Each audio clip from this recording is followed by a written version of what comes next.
Hey guys, this is CA Ashutosh Lata from Jaipur Rajasthan for you all.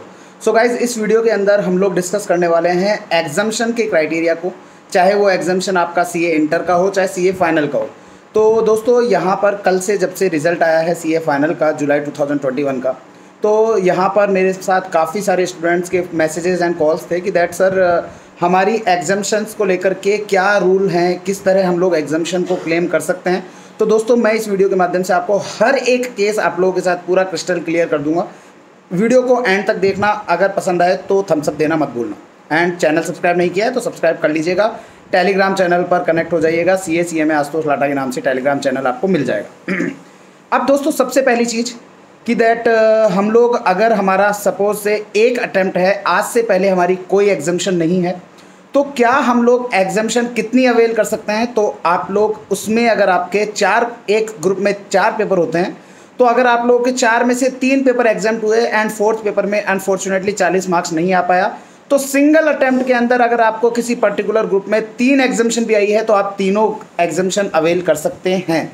There is no age such, कोई किसी तरह का provision नहीं है कि दैट आप लोग को केवल 2 ही एग्जाम्शन मिल पाएगा। लेकिन मेक श्योर, मैं आपको बता रहा हूँ, इसमें पॉइंट ये है कि उस अटेम्प्ट में, जिस अटेम्प्ट में आपको ये तीनों एग्जाम्शन आई हैं, उससे पहले आपको कोई अटेम्प्ट में उस ग्रुप में एग्जाम्शन नहीं होनी चाहिए। दैट मीन्स तीनों की तीनों एग्जाम्शन आपको सिंगल अटेम्प्ट में आनी चाहिए। ठीक है, पहला पॉइंट क्लियर।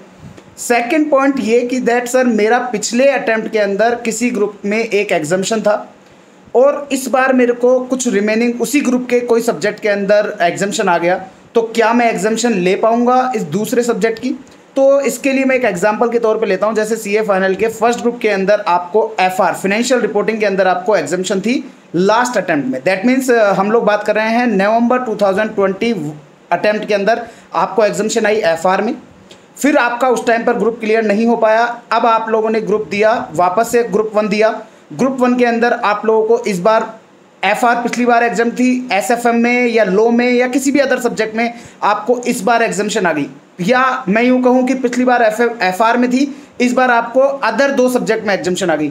तो सर ऐसी सिचुएशन में हम क्या हमारे तीनों एग्जाम्शन क्लेम कर सकते हैं। तो गाइज ये थोड़ा डिसहार्टनिंग रहेगा उन लोगों के लिए जो मैं अब आगे बोलने जा रहा हूँ। तो आप लोग केवल और केवल आप लोग केवल FR की ही एग्जाम्शन अवेल कर पाएंगे। आप लोगों को ये पॉइंट नहीं रहेगा कि आप लोग जो रिमेनिंग पेपर में जो इस बार एग्जाम्शन आई है, क्योंकि बिकॉज मेरे पास काफ़ी स्टूडेंट्स के कॉल ये थे कि लास्ट अटेम्प्ट के अंदर उनका FR के अंदर 60s में मार्क्स था एंड दिस अटेम्प्ट में SFM जो है उनका पेपर, SFM में उनके 70s प्लस में मार्क्स आ गए। तो सर उनका कहना था कि सर ऐसा पॉसिबल है कि हम FR की एग्जाम्शन को ना लें और SFM की एग्जाम्शन ले लें और FR हम वापस दे दें, तो ये भी चांस अवेलेबल नहीं होगा। जी हाँ, तो दैट मीन्स अगर आप लोगों का किसी पर्टिकुलर ग्रुप में पहले ऑलरेडी एग्जाम्शन आ चुका है और अब आपको दूसरे अटेम्प्ट में कोई भी एग्जाम्शन आता है, तो sorry to say guys, but you are not eligible to take any exemption, any further examination in the same group.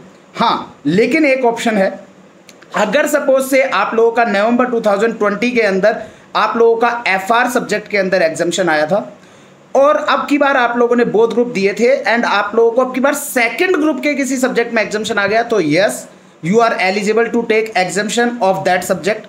Point, in short point इतना सा है कि अगर किसी पर्टिकुलर ग्रुप के अंदर आपको एग्जाम्शन पास्ट में आ चुका है, तो जब तक कि उसके 3 अटेम्प्ट लैप्स नहीं हो जाते हैं तब तक आप लोग नेक्स्ट फर्दर कोई एग्जाम्शन उस पर्टिकुलर ग्रुप की नहीं ले सकते हैं। जी हाँ, तो दैट मीन्स अगर आप लोगों का पिछले अटेम्प्ट के अंदर FR एग्जाम था, इस अटेम्प्ट में आपको और कोई एग्जाम्शन ग्रुप 1 में आ गई है, तो आप लोग you are not eligible to take any exemption except FR। जो आपने FR की एग्जाम्शन ली है वही एग्जाम्शन आप ले सकते हैं। हाँ, अगर आप लोगों का पॉइंट यह है कि आपने FR की एग्जाम्शन आपकी लैप्स हो चुकी है, फिर उसके नेक्स्ट टेन्योर में जाकर के जब आपने पूरे के पूरे 4 पेपर वापस दिए हैं, फिर आपको कोई एग्जाम्शन आती है तो आप लोग ले सकते हैं। इन शॉर्ट पूरा क्रक्स ये है कि जब आप 4 के 4 पेपर एक साथ दे रहे हैं पर्टिकुलर ग्रुप के, क्योंकि हमारे हर जगह, चाहे वो CA इंटर हो चाहे फाइनल हो, हर जगह पर हमारे 4 सब्जेक्ट रहते हैं एक सिंगल ग्रुप में, तो आपको एग्जम्पशन के लिए एलिजिबिलिटी तब रहेगी जब आपने वो चारों के चारों पेपर एक साथ दिए हैं। जब चारों के चारों पेपर अगर आप लोगों ने एक साथ दिए हैं, फिर आपको अगर कितने भी पेपर में एग्जम्पशन आए, आपको you are eligible to take exemption. तो दैट मीन्स आपको पास्ट में क्या रहा है, अगर आपको पास्ट में एग्जम्पशन आई है तो आपको इस अटेम्प्ट में एग्जम्पशन नहीं मिलेगी। एक स्टूडेंट का मेरे पास कॉल था, उसका FR एग्जाम था पिछले अटेम्प्ट में नवंबर 20 में। इस अटेम्प्ट में उनको जो है SFM एग्जम्पशन मिला एंड लो में एग्जम्पशन मिला, बट ऑडिट के अंदर उनका मार्क्स 40 नहीं आ पाया।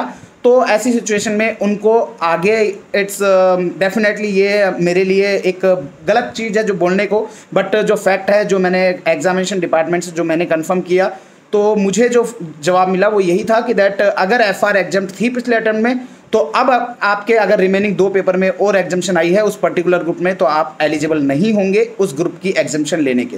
तो दैट्स ऑल, यही है हमारी तरफ से। हाँ, अगर आप लोगों के जो एग्जम्पशन आई थी वो फर्स्ट ग्रुप में आई थी और अब इस अटेम्प्ट के अंदर अगर आपकी एग्जम्पशन सेकंड ग्रुप में आई है तो यू आर एलिजिबल। तो इन शॉर्ट आप चेक कर लीजिएगा कि आपने जिस अटेम्प्ट की एग्जम्पशन आप अवेल करना चाहते हैं, क्या उसके चारों पेपर आपने उसी अटेम्प्ट में दिए हैं।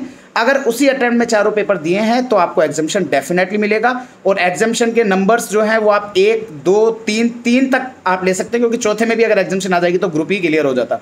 तो मैक्सिमम आप लोग 3 एग्जम्पशन ले सकते हैं किसी पर्टिकुलर ग्रुप के लिए, अगर आपने चारों पेपर एक साथ दिए हैं। तो पिछले अटेम्प्ट के अंदर अगर आपके एक पेपर में एग्जम्पशन थी ग्रुप 1 में, तो ग्रुप 2 में अगर कोई एग्जम्पशन आती है और उसके चारों पेपर दिए थे तो ग्रुप 2 की एग्जम्पशन आपको मिल जाएगी। दैट्स ऑल, आज के लिए बस इतना ही। उम्मीद करता हूं कि आप लोगों को पूरी क्लियरिटी हो गई होगी एग्जम्पशन क्राइटेरिया को लेकर के। सारे डाउट्स जो भी आप लोगों के होंगे, मैंने सारे केसेस ले लिए हैं। फिर भी अगर आप लोगों का कोई केस रह गया हो तो आप लोग मुझसे इस वीडियो के कमेंट सेक्शन में पूछ सकते हैं। अगर मेरी तरफ से दी गई ये क्लैरिटी आप लोगों को अगर पसंद आए तो वीडियो को थम्स अप देना मत भूलिएगा एंड चैनल सब्सक्राइब नहीं किया है तो सब्सक्राइब कर लीजिएगा। Okay guys, thank you so much and all the very best for all your future endeavours. Bye bye, take care.